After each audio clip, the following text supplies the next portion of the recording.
Howdy folks, Gecko Guy here, back again with another video. I'm just chilling here, waiting for my next load assignment here at the pallet yard. So, flip it around. So this is pretty much old news by now, but Etsy kind of nuked everybody that was doing the 3D printing fidgety stuff. So if you bought 3D models to 3D print to sell on Etsy, you pretty much can't do that anymore unless you own the model itself. Like, you had to make the model.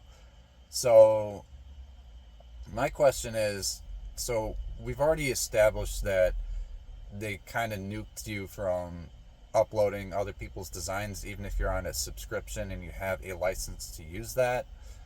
So how are they going to enforce it? Because their customer support is pretty much non-existent, and that's kind of what led me away from the site in general. I do sell some 3D prints on my eBay store, and that's done well for me here and there.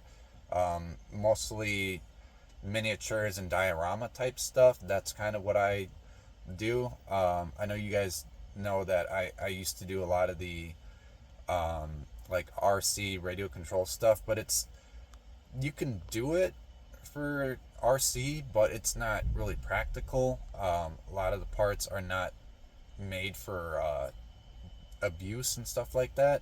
So I did like dioramas and stuff like that just to stay indoors during the whole pandemic type situation. So that's what I did 3D printing a lot for resin printing, and a little bit of FDM. FDM I kind of used for like shop tools and just other random stuff, just some jigs to make my life a little easier for model making. But I've always been a believer that you should make and design your own stuff. You can use Tinkercad, Onshape. I use Blender. There's Plasticity. There's Fusion 360. There's a whole bunch of different things that you can use, but definitely I highly recommend that you guys make and design all your own stuff.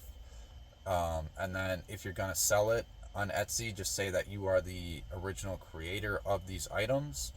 But how is Etsy gonna enforce that? How are they gonna verify and check that you are the creator of these items? And STL thievery is a huge thing. A lot of people go to these sites, a lot of people go to these Patreons, they scrape all the models and upload it and try to upload it as their own design just to get a little bit of extra money. And that's definitely not acceptable. So if you are gonna make and create your own designs, definitely keep it on a flash drive.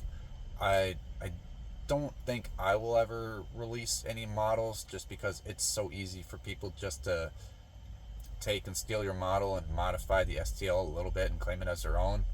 But a lot of people like to upload that on Patreon, or there's Thangs, there's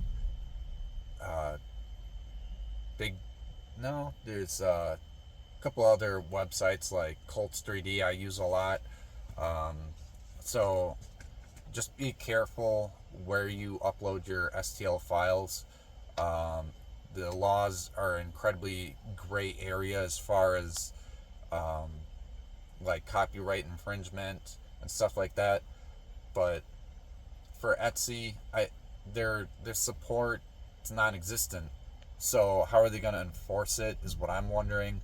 And how can they verify that you are or aren't the owner or the maker of the designs that you sell?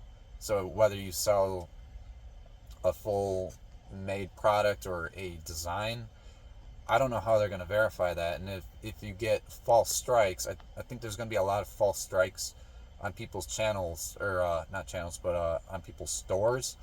So how are you going to appeal those false takedowns?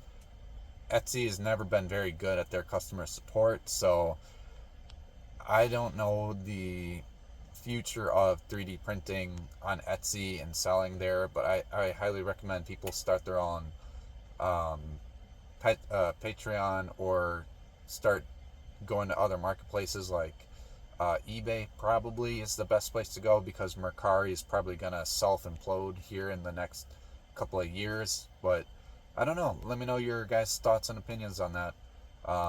Hope everybody's doing well. Hope everybody's 3D printing business goes well. In the comments below, let me know how yours is all going.